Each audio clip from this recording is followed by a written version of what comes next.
literally all of it. There's gonna be moments because it is. I'm sure it's like. I'm sure it's a good thing health-wise too for your brain to push yourself to do things that are really difficult. I'm still gonna play a few of the older songs, so those are still challenging.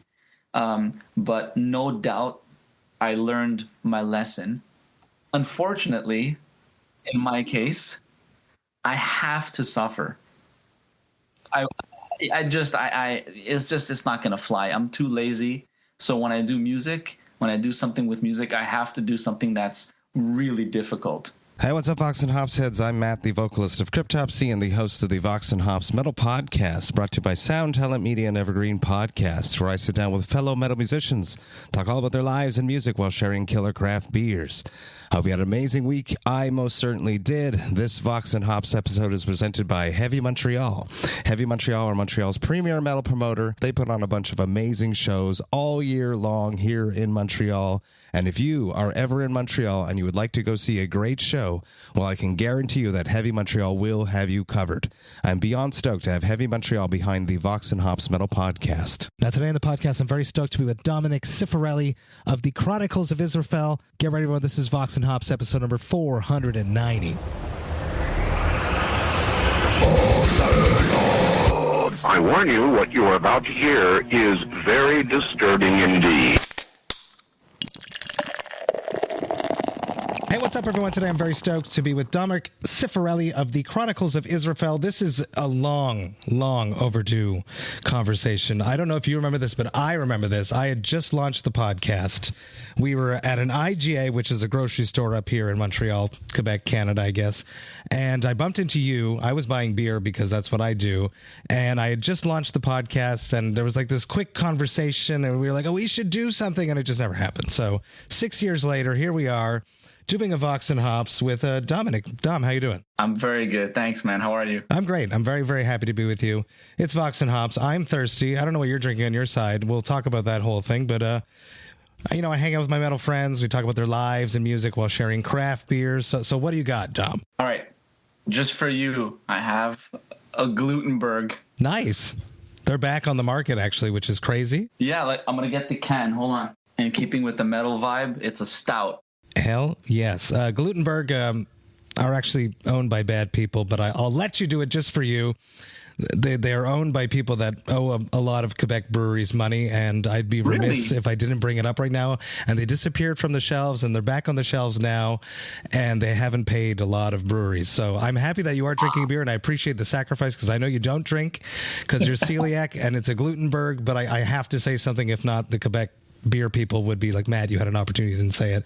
So I think it's Cirani group that owns a bunch of these Glutenberg, Vox Populi, and a few other ones, and they owned Transbrew, which is a huge distribution company, and then they went bankrupt and didn't pay a lot of people. But now they're back, and you get to drink a beer on my podcast with it, which makes me happy. Wow, that's crazy. I had no idea. No, it's on my side. I'm drinking a Dieu du Ciel. This is their Sentinelle, a very easygoing beer for a Thursday night conversation. It's a light blonde ale, 5.1%. I'm going to crack it, pour it out, and then I definitely want to talk about the celiac, if that's something that you're sure. into talking about. And let's just do it. Talk to me about your first beer. Do you remember the very first beer you ever drank? I think it was, actually, I remember it. I thought about it today. It was at Christmas, and back in, I was like really young, and I think I had it was like a Labatt at my aunt's house or something like that. What was it? Was it a sneak or someone gave it to you? I grabbed it, went into the basement because there were so many people at my aunt's house, and my mom was so pissed. Oh, she caught you. That's funny. The disappointment started young. Yeah. It's like, just like, like the head shake, my parents just like, And then the metal. And then, the metal was fairly, I was really young, man. We'll build into that, but the beer went hand in hand. Cheers to first illegal beers. Cheers to first illegal beers. Cheers. Ooh. Mm. And something else for the special occasion. A little Macallan. There you go. No, there you go. Now we're talking.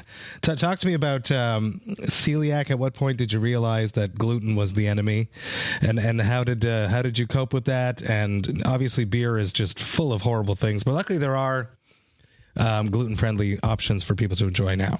Yeah.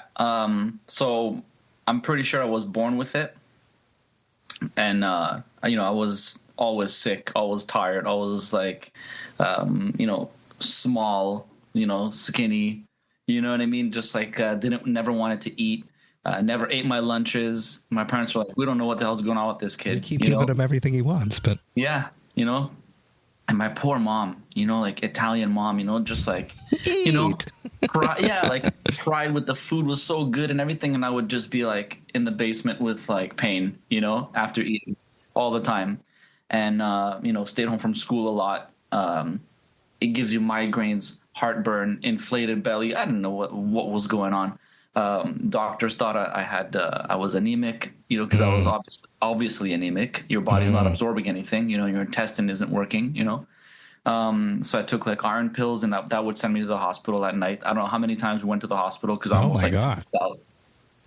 Nothing crazy serious. I wasn't like puking blood, or it wasn't like a really crazy illness. It was just general malaise, just constant discomfort. Just like you can't really concentrate. You never really feel good. Your mind is all over. I remember it pretty clearly, even all the way through Vanier, bro. Just like not knowing what was going on. Yeah. So that's college for any Americans listening. So music college. Crazy. Yeah. So, dude, all of Ozfest, like double like Coors, double fisting Coors, all kinds of beer, dude, all kinds of beer. And I used to carry a box of mini wheats. So my two nemesis, whatever the plural. But you had no idea. No idea. Just like, I was such a bobblehead. I was so excited about life. I was so happy, to be on the road, to be doing things. I was so excitable and energized that I just had like, kind of like a bit of a belly, like a small belly, a skinny guy with a little belly. And I was fine, but then I would have bouts I would be sick for like a couple days, And then I remember I was 26 years old, and I remember getting like really violently ill and really not feeling well for like a few days. And I tried all kinds of vitamins and green shakes and green drinks. And it was a period of like a good year or 6 months, I can't remember, that I'd go out with my buddies. I'd be like, okay, I'm fine. Let's go have like some drinks. I would have a beer. I'd go home, sick for 3 days. Wow. And go back out. Okay, I think I'm okay now. Go have a beer, sick for 3 days. And I just didn't put two and two together.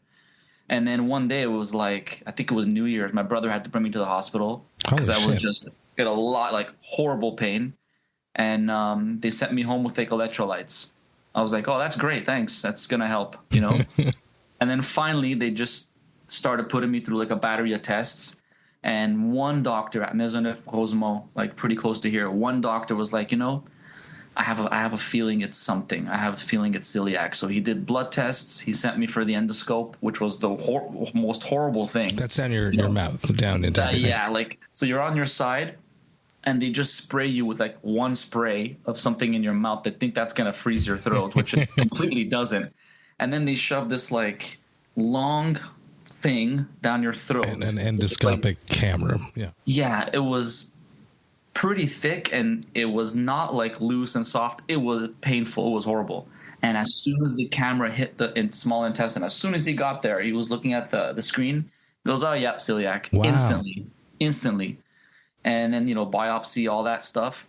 And yeah, they're like, look at celiac, and you can't eat this. You can't eat this. I basically got a book of stuff I can't eat. And I started kind of freaking out. I was like, well, that means I can't eat anything, because what can I eat? The thing is, what ice, basically ice, and go screw yourself, It's a little bit more prominent nowadays, so there's a little bit more options, but back then it was Dude, like mystical. My mom was like, oh yeah, panicking. She'd make pasta and it would like foam up in a weird way, and she would almost cry. She's like, so the food tastes like medicine. She was like all depressed, and I wasn't even depressed. I was just so happy to finally figure out what the hell it was. Yeah. You know? And I remember telling the doctor, so once in a while I can grab a beer. She's like, no, you don't understand the concept. Like your body's attacking itself, you know? And so, because that's what it is. Can you just describe exactly? Because maybe I probably don't know what celiac actually is. It's autoimmune disease.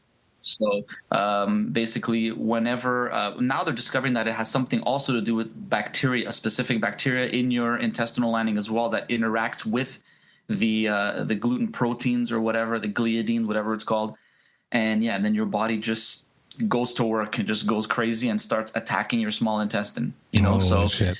So the villi, which is basically these like fingers, it looks like a carpet, like fingers on your intestine that are supposed to absorb nutrients, are basically atrophied, flattened, and damaged. Wow. So then you can't really absorb food, you know, and that's why I was anemic and everything. And I remember for 3 weeks, 3 separate times, I had to go get like these huge bags of like iron, like thick brown liquid, like intravenously. Holy shit. Yeah, like full on iron, you know. And then little by little, dude, you learn, you know, how to live with it. It wasn't the greatest thing. And to be honest with you, it's still, it's one of the main reasons that I don't want to tour anymore or travel anymore. I don't really want to do anything anymore, with regards to leaving my comfort zone. I mean, even Mike Marino, from Porn Broken, our boy, you know, I can't tell you how many times I was with him and we were just hanging downtown, doing whatever. And then we're in the car and I'm like, dude, I got to get home like now. And obviously what happens when you have to get home? Traffic. Montreal traffic, dude. Not an optimal living experience for when you're on a tour bus. No. And you know, when I was with Scars on Broadway on tour, it was when I was sort of like, it was kind of at the beginning of when I was maybe like a year after I was diagnosed, you know, and I was really nervous, man, you know, because, you know, you can't go on a bus. You can't shit on the bus, people, and no one wants to hot bag, but everyone does it once in a while. It's okay. I never did, and I was petrified. So what did I do? I just ate white rice and apples. That was the diet. Wow. And like when I was really when things started to kind of get a little more normalized, that would show up and there'd be all kinds of stuff backstage, cookies, crackers, cheese platters, all this sort of stuff. So I was okay. I was able to kind of handle it. And then when we went to a hotel, I'd have a nice steak with a nice glass of wine, and I felt great, you know. But for the most part, it was white rice and when apples. People were eating like roasted chicken and pizzas around me, and it's like, this is suffering. It's because of mass farming that gluten is everywhere, and I'm sure you're aware of that. There's not supposed to be that much farming of wheat everywhere, but there is, and because of that, they've sold it all and they put it in everything. Yeah, and us as humans, we're not supposed to be eating that much wheat. Yeah. And you know the original einkorn wheat, grain or whatever it was, that was apparently fine and easy to digest, and then they modified it somehow so that it grows faster and better and more robust, and everybody makes more money. You can feed more idiots, you know. And it makes you just suffer. Yeah. So now there's like 4 times or 5 times the amount of gluten and stuff, and like a lot. It's like, oh, I have a gluten intolerance, and here's the worst part. I don't want this. Obviously, it's really probably like the lamest thing you can possibly have in a band. No, I'm a vegan. I'm horrible too. But no, but that's like, you won't get sick if you're out with people. That's right? true. That's true. You know, this is sort of like, wow, pretty embarrassing. You know, can't really go places to and a restaurant. Yeah, and it's like, you see the wait staff sometimes, like they'll roll their eyes, or people that are with you. Because they don't believe you. Gluten free. All right. Okay, bro. You know, like, so I just go to like Otavio's or P.F. Chang's. Because they have options? Ask Nick or Mike or whoever, you know, it's like, let's go get some lunch or get some dinner. It's like, there's 2 options. Where do you think we're going, bro? Yeah, where do you think we're going, bro? Well, I'm happy that you figured it out. And that you are feeling better and you're more energized and you don't have to go do iron transfusions and that you don't feel sick all the time. Well, and you still get to enjoy beer because there's gluten-free beers, which is awesome to me. Classic Vox and Hops question is the soundtrack of your youth. Let's dive into music. When you were growing up in your parents' house, what music was playing when you were not in control of the radio? What music did your parents or guardians listen to? funny. I actually have, my dad didn't have a big collection, but I have his collection here, a very small collection. But like Rolling Stones, I have all this vinyl here. We had Michael Jackson. Nice. Here. This is his Rolling Stones vinyl. Hell yes. Michael Jackson. This was later, but. Oh yes. George Michael. I love pop. That's the thing that my favorite shit is pop music, man. Here, Elvis. What else here? Look at this, La Bamba, Richie Valens. Yes. This was my favorite one, Domenico Modugno. That was the one? Yeah. Now, what was it about? It was the guitar playing, I'm assuming. It was just basically like, I guess the feeling, man, of like listening to his voice at home with the family and stuff. What else, man? Julio Iglesias, I see there. Oh, yes. Willie Nelson right here. Yes. Oh. That's probably where I got the bandana idea for Chronicles. Cyndi Lauper. I love Cyndi Lauper. What else? The Beatles. I think we have Kenny Rogers. Obviously Bon Jovi. We couldn't get away from it, yeah. No.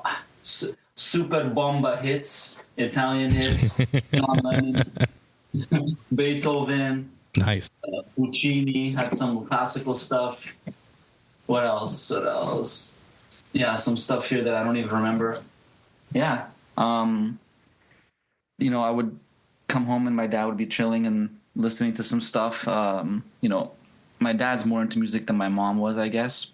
But yeah, and then from there it was, I still remember my older brother. He is a piano player. And he had his rock bands rehearsing in the house. Really? So this is something I did not know that. That's so cool. Yeah, Vince. He works for Roland, for Boss. My younger brother played drums, but I don't want to say I discouraged him, but I was when I would hear a racket like drums in the house, I would lose my mind. So I wasn't too fond of that type of noise in the house. It's very sonically encompassing. Yeah, that's a very nice way of putting it. Especially if you're not feeling well at the time, too. Yeah, I was a miserable kid. I was out of my mind. So when I wasn't BMXing, that was my. We'll talk about that after, I guess. But yeah, it's there. That was my first love. Like with BMX and stuff. But yeah, as far as music is concerned, the rock stuff was introduced to me, by my brother, but also my cousin. My cousin Joe, who actually ended up funding the first Chronicles album. Really? Yeah. So he was in the Canadian Army. He was in the Air Force. So he was like my idol. He's like a brilliant person, and he supported me a lot. And I remember him playing like Bryan Adams stuff and Pink Floyd stuff. He was playing guitar. He had a white Strat with Boss pedals. So I was sort of influenced from different angles,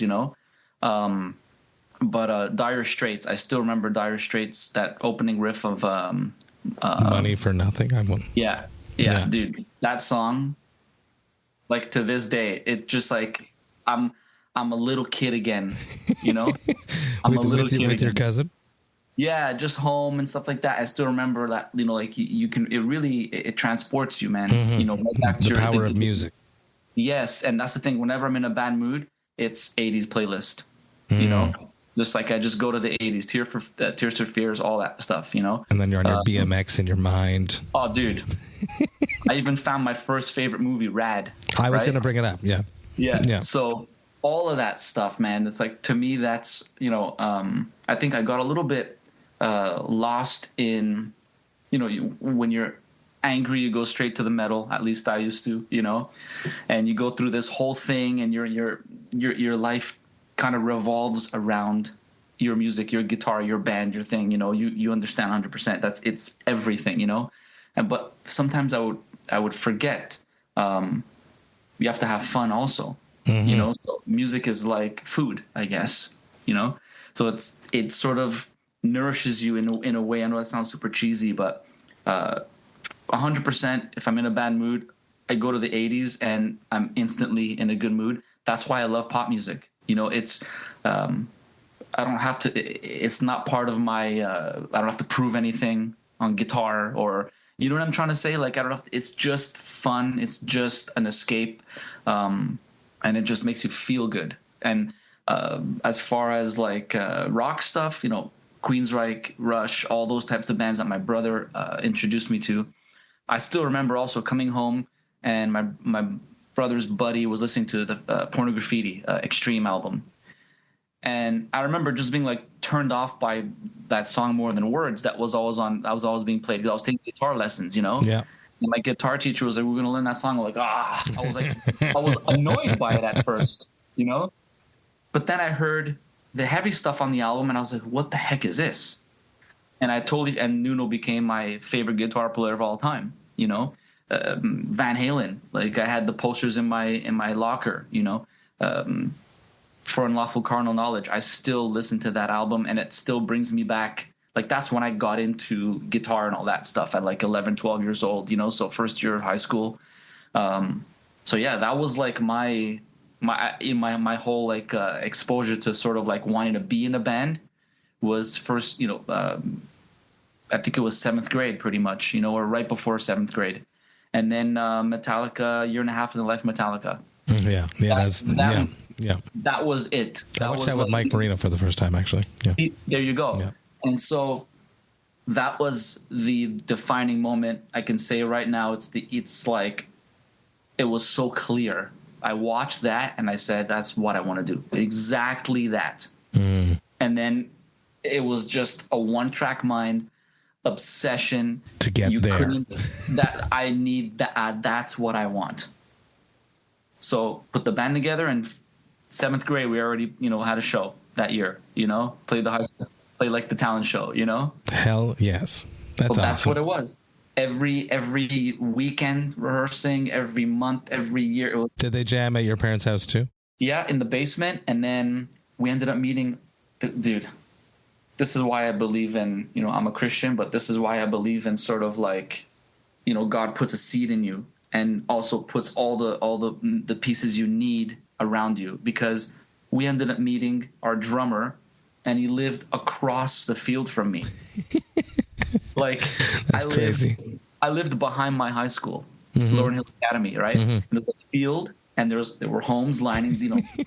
And you had no idea he was there before that. No. So this is my house, and there's my backyard, the fence, and the school, you know, soccer field, right?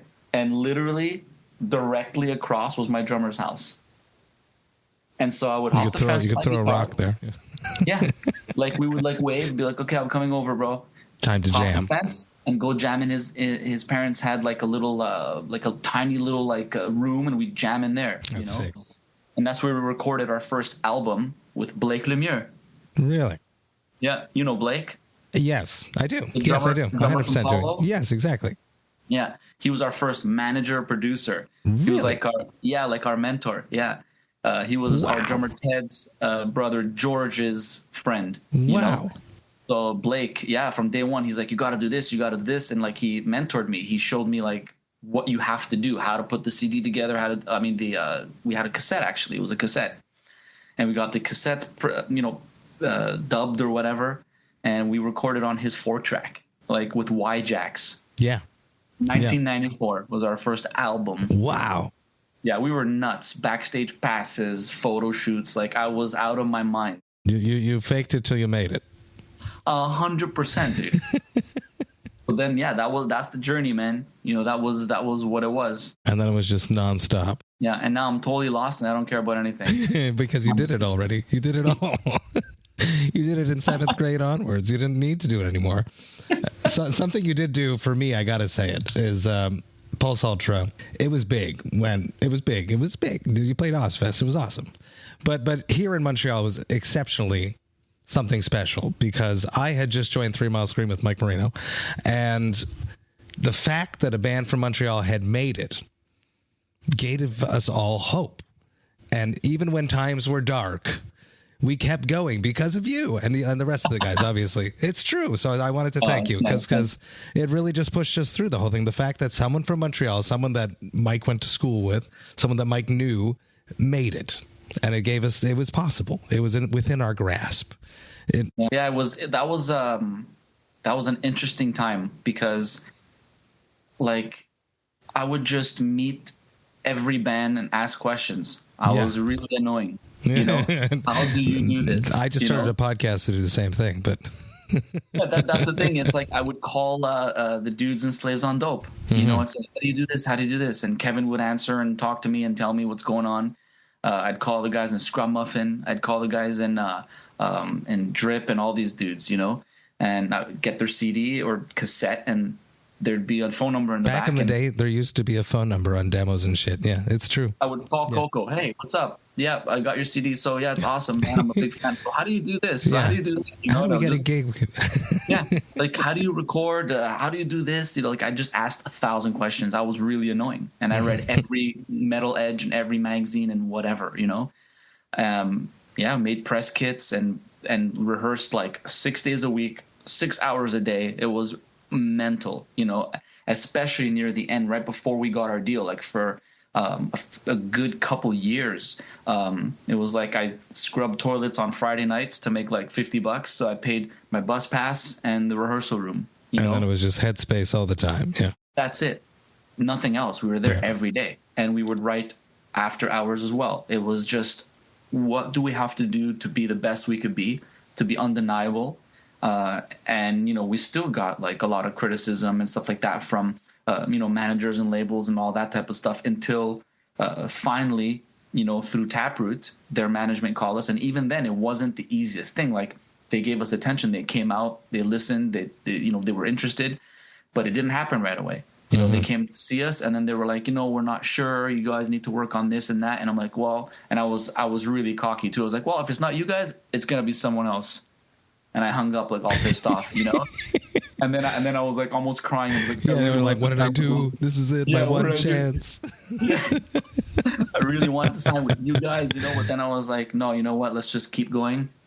And then we did. I still remember that, you know, the first demo was when Mike from Taproot passed it to Velvet Hammer, and they got, you know, interested, and Jeff and I ended up going with Mike Marino and his guitar player at the time to Canadian Music Week, North by Northeast. We used to go to all the festivals, right? That's where we met our lawyer Chris Taylor at the time at a conference. And so after sort of you know, that first round and all that interest, and then it sort of waned a little bit and whatever, we worked hard. We did another demo of like another bunch of songs, and then like the next day, I remember, you know, Mark called us, our manager at the time.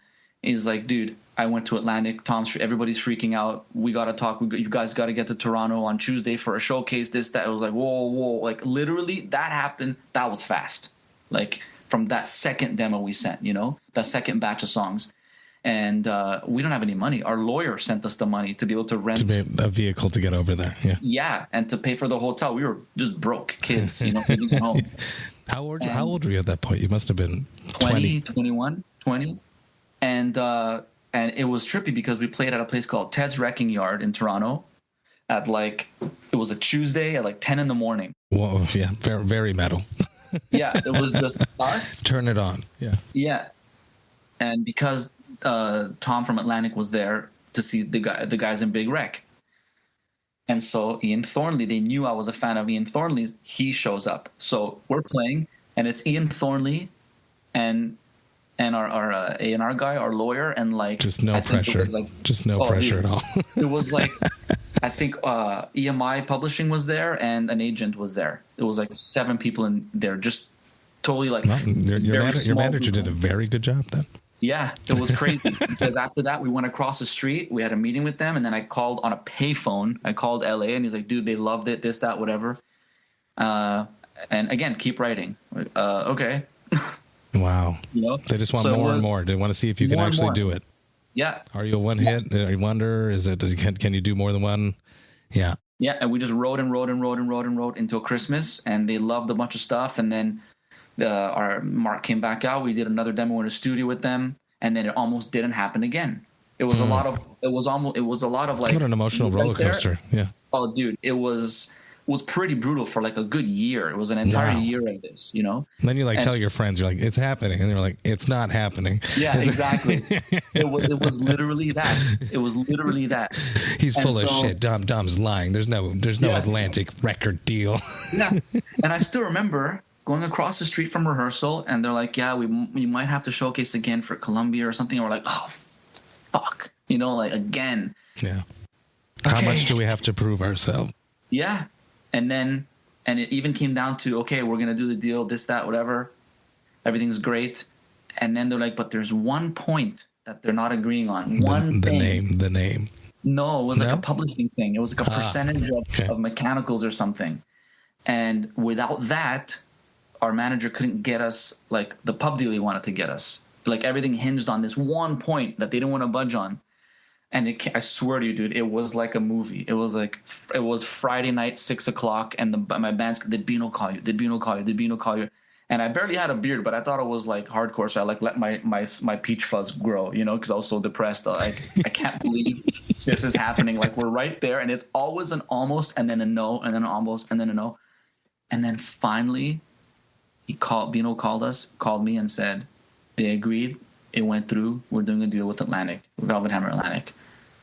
And we were like screaming, tripping balls, you know, and it happened. And then a little while later, got the deal. And at that point, my parents sold the house. We were living at my grandma's and everything. I still have pictures of that day where we signed the deal at my grandmother's house, you know. Wow. And so, yeah, it was cool, man. We went to LA on Canada Day. I'd never taken a plane in my life before. And this was a time when you can go and like meet the pilots while they were flying the plane. Yeah. I did that when I was a kid. Yeah. Can't do that shit anymore. Yeah. No. Yeah. And so we met them. And if I remember correctly, one of the pilots had a Mesa Boogie hoodie, which freaked me out. Everything is connected. Yeah. Yeah. If I remember correctly, I could be totally crazy, but I remember something like that. But dude, it was amazing because like right away I had a deal with Boogie, you know, it was like my favorite company. I got a box of tubes. I was losing my mind. A box of tubes and it's over for me, you know. Photo gear nerd. Amazing. And that's it. Go to LA Canada Day, man. July 1st. 21 years old, man. I turned 22. Old school style recordings where you're there and you live in and producers lived at the Oakwoods. Lived at the Oakwoods and basically went to rehearsal every day. And at the rehearsal room, we would see like Ross Robinson, and we would see the people from Evanescence, and we would see all these crazy people. It was a small rehearsal room, and we actually rehearsed in the room Evil Empire was recorded in. Sick. So we have pictures of the room. That's sick. Cole rehearsal studio in Hollywood. And that's where I made friends with Marcos from POD, where I first met him. And we had everybody come see us, man. All the big producers would come in and watch us, you know, to like when we were looking for the right producer. Like shopping. We had Don Gilmore come in. We had, what was his name? The guy who did that Korn record. Guy with the shaved head. I'm horrible. Yeah. I only know Ross Robinson. Yeah, but we got so many people came to see us. It was a really crazy time. But the recording process was insane. We were at Cello Studios, where I think it was the room Enema was recorded in, which was pretty amazing. Wow, yeah. And Daniel from Silverchair came to visit because he knew the Chili Peppers, and they were recording next to us the whole time. Holy shit! So it was just like plucking someone out of Montreal and putting them into the place. Wild. I still remember at the Oakwoods, I heard like a big commotion, like somebody like fell, like running, like a bunch of kids were running in the hallway and fell. And I opened the door, and it's the kid from, I think it's Frankie Muniz, the kid from Malcolm in the Middle, and the other dude from what's his name? This big actor kid who played in I See Dead People. That kid, I think it was that kid. Joel Osment. Yeah, like on the floor, they had fallen in front of our door because they were chasing each other. And I opened the door, I'm like, what? What is happening? Oh, sorry. Like, you guys okay? Yeah, all right. Close the door and said, this is the weirdest place on the planet. You know? Wow. Yeah, the Oakwoods. That we were basically extended stay. Next level. Yeah, and then go home, rehearse. And then we did. What was it like coming home after that? Was it strange? you really miss your family and friends, man. For sure. Yeah. Yeah. But then that's it, man. We ended up doing the American Head Charge tour. That was the first tour that spring. And then we went out to Ozfest was after that. And yeah, then Taproot tour. We did like a decent amount of tours, but because the record didn't sell well, and it didn't really blow anybody's mind at the label. Blew my mind. Yes, well, I appreciate that. We were happy. We thought we'd. I still listen to it. It ages like a fine wine. Honestly, Thank you, man. I listen to a lot of the new metal shit from back in the day. It aged really well. Thank you, man. Yeah, I actually, funny enough, Max and I, were speaking a few weeks ago. I actually hung out with him a little bit, and I was listening to the record, and I was like, yeah, it sounds really good, and there were some really, really cool moments on there. I remember it with like fond memories, that's for sure. And then it came a moment where I just had to take a break. Yeah. Initially, it was a hiatus that just never came back. I don't want to dig into it too much there, but it just petered out and then never came back. We were young and very stupid, and I'm not going to insult the guys because I think they're smart guys, but I think being that young and really not realizing where we were and the opportunities we had to maybe continue in a smarter way. I'm not going to like take all the blame, or I'm not going to point any fingers, but it just interband dynamics. Like we argued a lot from like day one. It's hard being in a band. Yeah, we were never like happy-go-lucky best friends. Everybody's awesome. It was never like that. And I'm not gonna lie, it wasn't the most pleasant experience.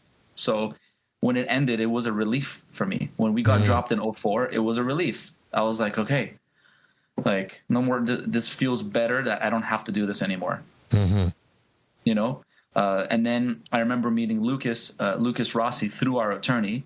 So we tried getting him out to see if maybe he can do something with us, and that didn't really work out. But him and I stayed friends. Max and I ended up doing some, starting a band with Lucas and going to Toronto back and forth and all that. That was a really, really weird time. Because what was the name of that band? I can't remember. Rise Electric. That's it. Yeah. And to me, that was just let Lucas sort of lead, which I wasn't really used to. Because at that point where you just like spent and you just didn't want to be in complete charge of something, because it's really hard. It's really hard to be running a band. It was hard because I let go, but I didn't let go. Like I let go, but I had a hand stuck on it, but I let go. But I was just like being dragged along, and unhappy with decisions, but still not making decisions. And trying to, but not trying to, or like not lead, but not lead. It was super confusing. It was a really confusing year. And then I realized I need to be doing something that's a little more musically fulfilling, that makes more sense with who I am. And that's when I started Chronicles. So it was weird because it started, I was jamming with another drummer at the same time Pulse Ultra was sort of dying. And then when that died, I did Chronicles for a bit, and then Rise Electric, and then I did Chronicles. You kept coming back. Something you kept coming back to, which means something.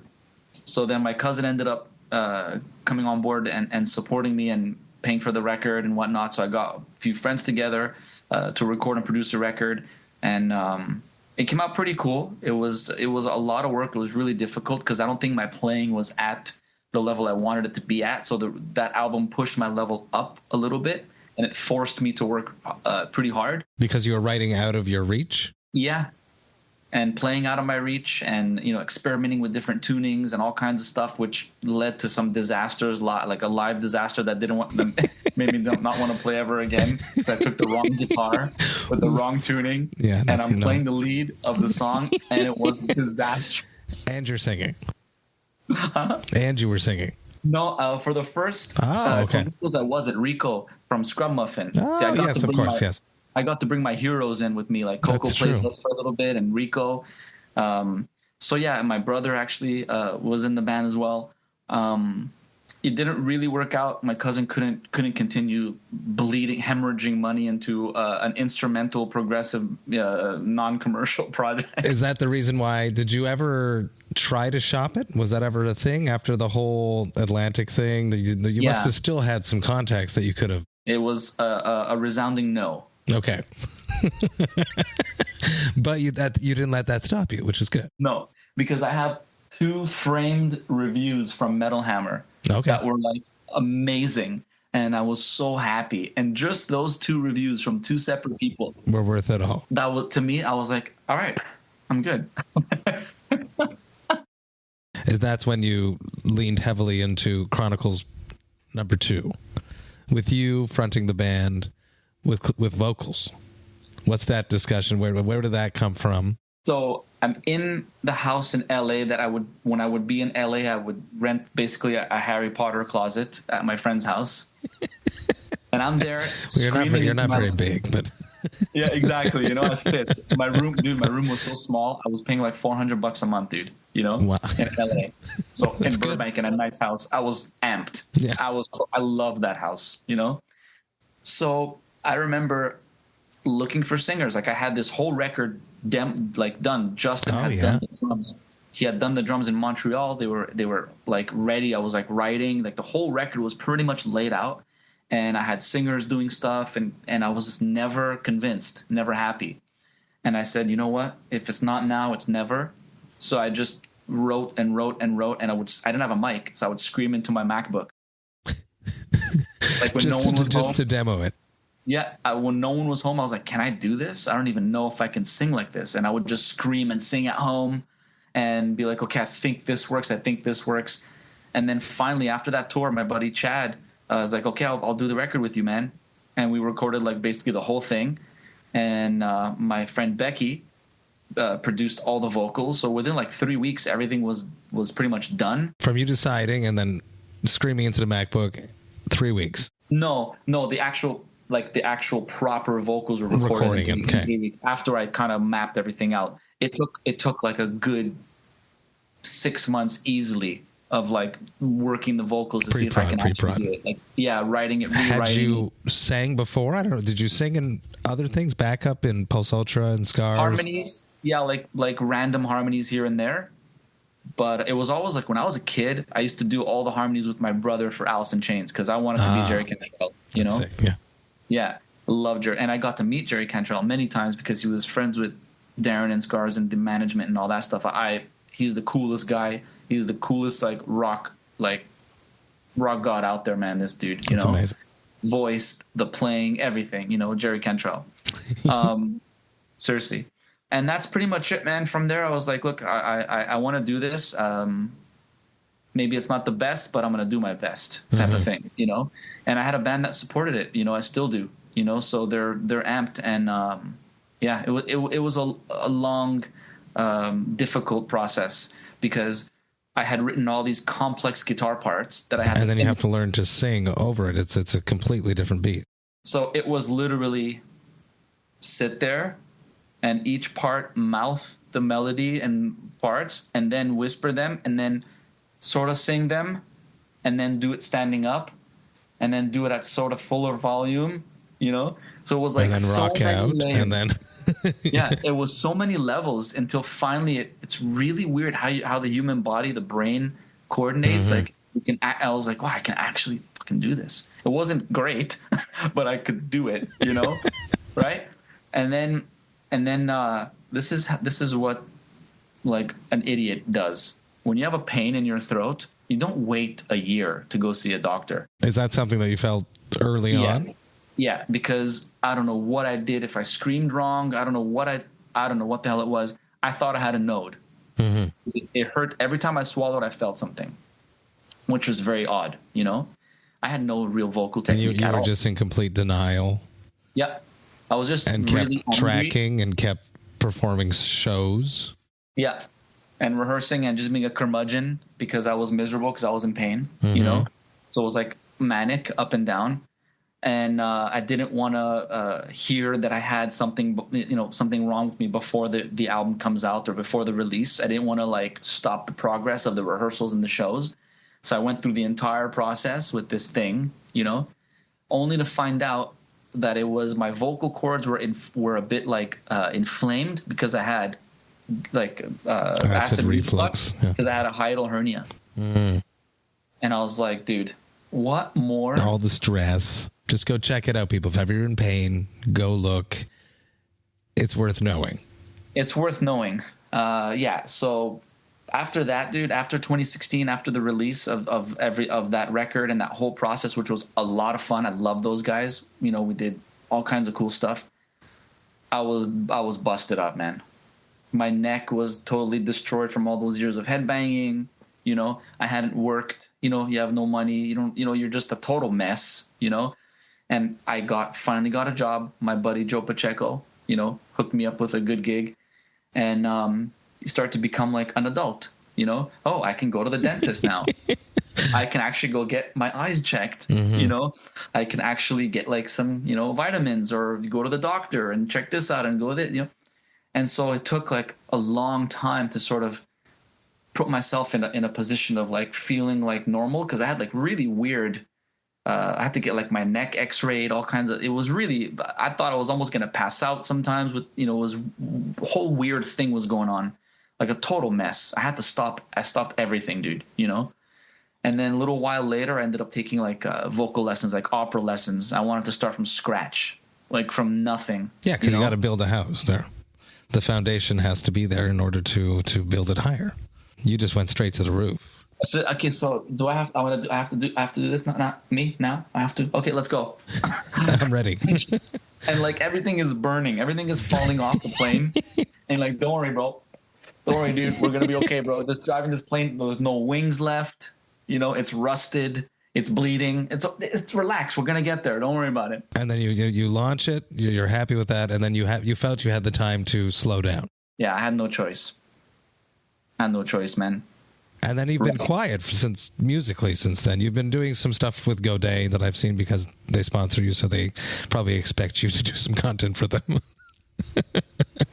It's like, hey, dude, you want this guitar? Do this video. I hear it, but and then I was like, oh shit, fucking practice. But now you're writing again, and there's a new Chronicles in the works, which is exciting, which is really why we're having this conversation. But I had to ask all those other questions to build up to this moment. So what's going on with that? What can people expect? What are you expecting? You feel back into it. You're taking vocal lessons, so there's going to be no pain. You got your neck sorted out, despite the fact that you took up insane dirt bike racing. That seems like a contradiction to myself, but we'll skip over that. Chronicles is coming. What can we talk about this new one? Let me just say, I never raced because I have to give the sport and the people that do it the utmost respect, because it was a childhood dream that I was allowed to do for like 5 or 6 years. I stopped in July because I was also doing kickboxing, right, for health. Really? Not because just I'm going to stay healthy. Yes, because it was a really good workout. And I ended up hurting my eye, even from a tiny little like graze from very light sparring. I kind of messed up my eye. So it's sort of like a little bit, I don't want to say blurry, but there's something going on with my eye, right? And that sort of distracted me on the track. And I crashed, and I ended up breaking my collarbone, breaking some ribs. And that was like 2 weeks before my birthday, right? And I was like, I think it's time to stop, because that really hurt. Mm-hmm. And and I'm not going to race. I'm not going to make money. It's the hardest thing I ever did in my life. I really miss it. I really love it. I still listen to the motocross podcast every day. I made a lot of friends. I still talk to some people. It's still my favorite thing in the world. I don't think I'll ever get back on one. I even ended up selling my Ninja, my street bike, Really? I sold just behind you. Yeah, I have no choice, man, because I was for 5 years. I was at the track 2 to 3 times a week, like twice a week. You're all in or nothing when you like something. Yeah, I had to do it. I had to do it. I love it, So, again, I believe God's way of pulling me out of it was, look, I don't think you're going to stop with just a few almost wrist injuries, which, by the way, were daily. Which is great for guitar playing. Which is the best thing you can do for someone who needs fine motor skills, is break your hands. That's wonderful. But he's like, if I don't, and I'm not going to speak for God, but just to say, if I don't hurt you a little bit, like for real hurt you, you're not going to stop this. So when I saw my x-ray of my collarbone like this, cracked, I almost puked, and the doctor was pretty cute too, so I was embarrassed. I was like, why did you show me the effing x-ray? I didn't ask you to show me the effing x-ray. I didn't ask you. As soon as I saw it, I turned white. I was like, they're going to have to operate. I'm going to divulge military secrets, from like the anesthesia. And then I'm going to be chased. I'm going to have to escape, just the whole thing, All right, we're done. I didn't have to get operated, thank God, but I have an unsightly bump here for the rest of my life. A reminder. So from there, I decided I have to maybe, play music again. And my old boss, who ended up staying very close with me, Gino, he's like a brother to me. He ended up helping me out a lot with some studio gear and some pro studio gear. He goes, I want to help you. I'm gonna help you with this project. So now I'm pretty much writing every day, self-sustained to record yourself. Yeah, like pro sound card style stuff. Yeah, so I could do all the proper demos, and then I can do all guitar solos, keyboard stuff, some bass stuff. I can do all that type of stuff at home. Save a lot of money. Heck yes, which is the new reality of recording, which is why record advances are smaller and smaller. One of the reasons, but that's exciting. Where are you pushing it? Are you still pushing the boundaries musically, guitar wise, so that you're going to have to perform vocal acrobatics on top of it, or did you learn from that mistake, or you're just going to train yourself with the mouthing it again until your brain gives you the power? Is that what you plan, or are you planning to dumb it down so you could sing and play on the next one? All of that. Literally all of it. There's going to be moments because it is, I'm sure it's a good thing health-wise too for your brain to push yourself to do things that are difficult. I'm still going to play a few of the older songs, it's still challenging. But no doubt I learned my lesson. And there can be moments where you don't sing, that you play more challenging things. That's what a normal, logical human does. Unfortunately, in my case, I have to suffer. It's good suffering. It's not going to fly. I'm too lazy. So when I do something with music, I have to do something that's really difficult. That's good. I like it. When realistically in your mind, when do you see this coming out? Because I want my rock band, which I haven't spoken about on the podcast as of yet. I have another band other than Cryptopsy called The Era Of. It takes me 480 episodes to talk about that for some reason. And we should play together. We should open it because it would fit. And we share a drummer. Exactly. So, I'm actually going to see Justin on Saturday. You tell him I say hi. Yeah. Yes. So when do you think this will see the light of day? Realistically, I know it's a hard question. It's really hard, man. I don't know. Within a year, I guess. Mm-hmm. Are you going to go the route that you did on the previous one, going independently, or are you going to try to shop it again? I don't think any label is going to be interested, to be honest with you, because I don't think I'm going to tour. No, yeah, that's a big, yeah.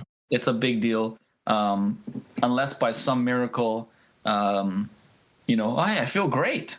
Like, or you get like a celiac chef that just follows you around. You got to think big.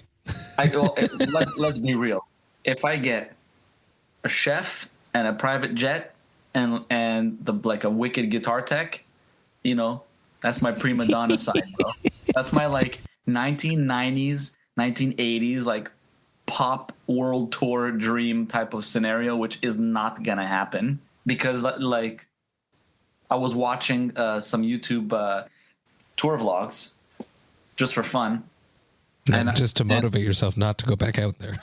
Yes, that's what happened. Because I would, the reality is you're in the airport, mm-hmm. which I personally don't even want to go anywhere near an airport. Mm-hmm. I hate airports. I'm about to tour Latin America. I know I have the same apprehensions coming up.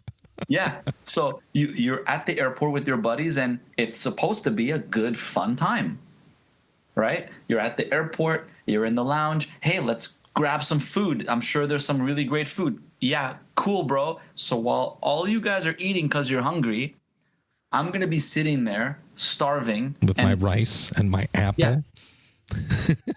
Like, can I even get that food without somebody, like, you know, contaminating it and like getting sick on the plane? Like, dude, no, it's over.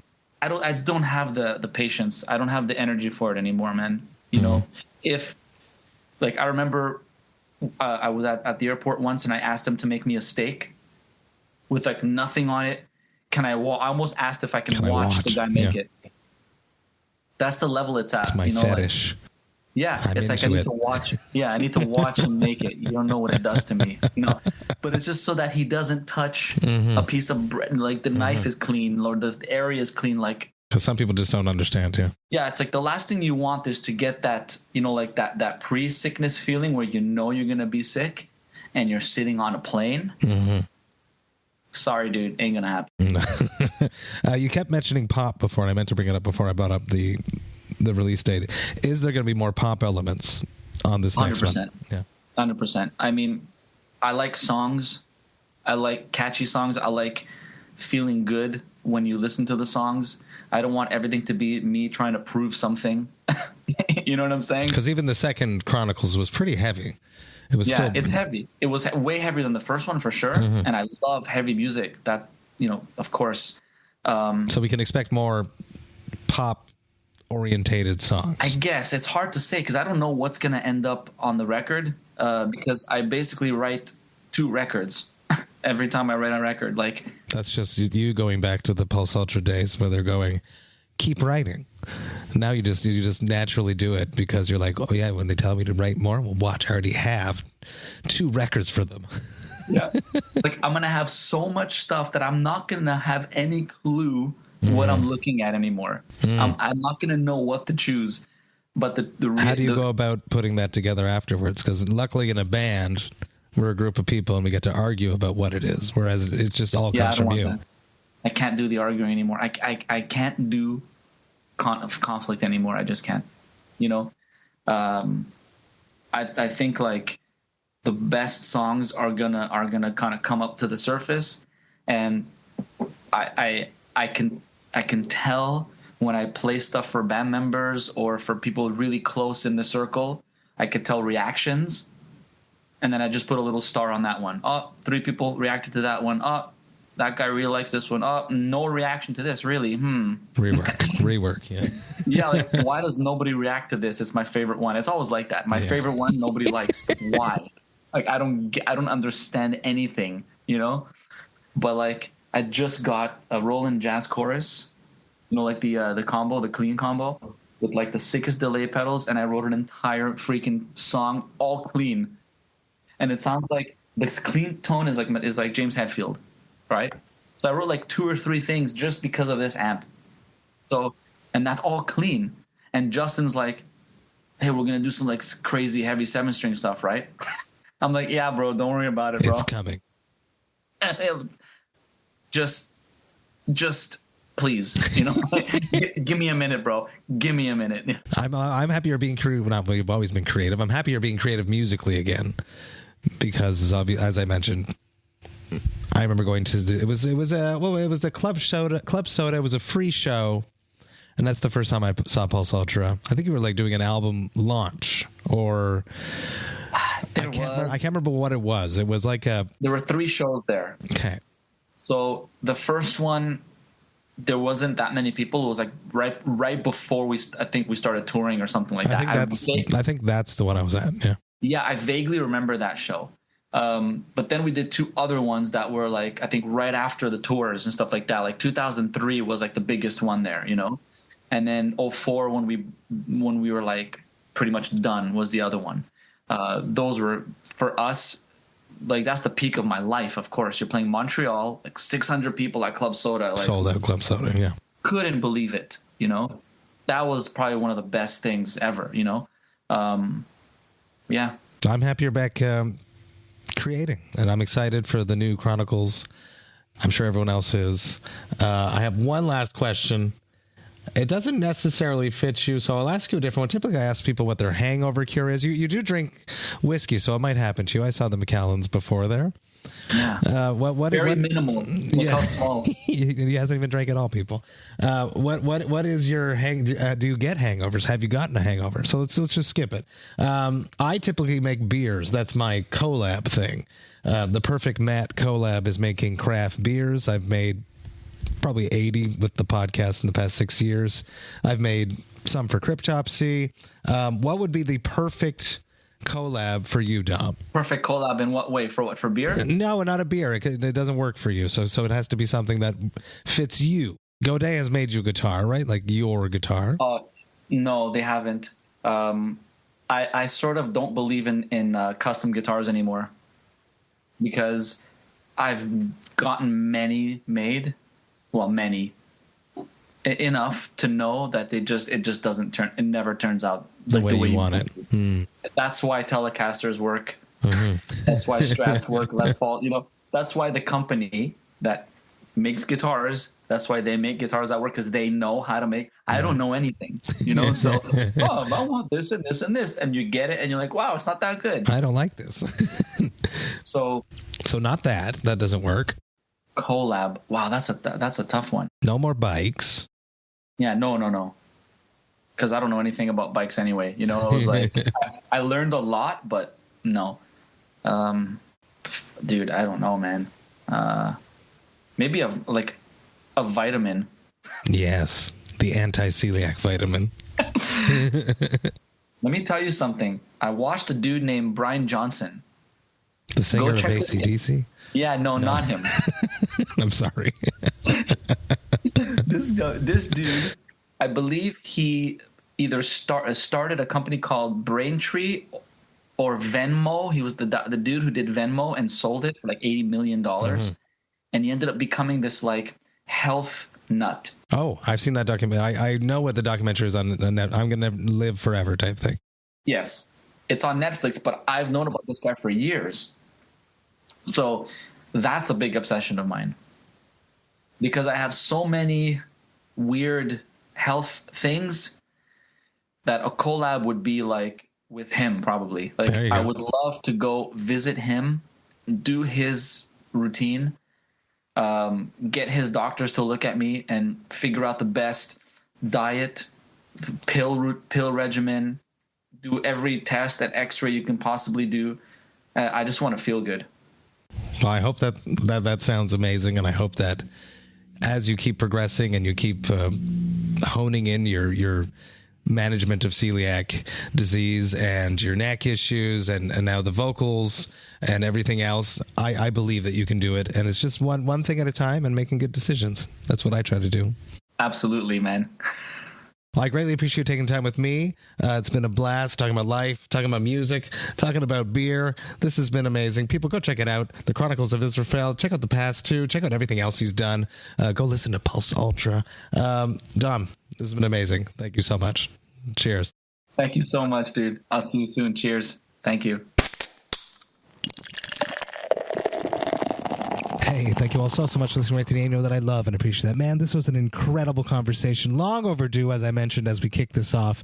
I've been wanting to have Dom on the podcast since I started the podcast, so I'm very, very happy that I finally had the opportunity to sit down with someone that inspired me to continue pushing, to continue trying to make it, as if that's a thing, in the music industry, because he did it before me from being here in Montreal, and as you just heard, he had a whole bunch of amazing experiences throughout his musical career. Very, very excited to hear about this brand new Chronicle of Israfel record that is in the works. As we all know, it's going to be mesmerizing. It's going to be musically complex. It's going to be beautiful. It might be a little bit more pop forward this time from what I'm hearing, and that's exciting too. Massively stoked to have connected with you, Dom. Go check out the Chronicle of Israfel if you have not checked it out as of yet. It's for fans of people that like progressive music, heavy music, strange music, catchy music. Trust me, if you like any of those things that I just talked about, you will enjoy the Chronicles of Israfel. It's extremely interesting, and I'm a huge fan of it. Massive cheers to Dom for hanging out with me. I can't wait to hang out again so that we could talk more about what's going on right now, because we went a lot into his past, which I thought was very interesting because I heard a lot of these stories for the first time myself, but I definitely want to talk more about the now, and we'll do that when Chronicles drops that new record next year. I'll have him back on, and we can talk all about that. The Vox and Hops Metal Podcast is brought to you by Sound, Talent Media, and Evergreen Podcasts. I hope that you have a killer rest of the week. I will be back next week with another episode, but until then, remember to enjoy life, metal, and craft beer. Cheers, Vox and Hops heads.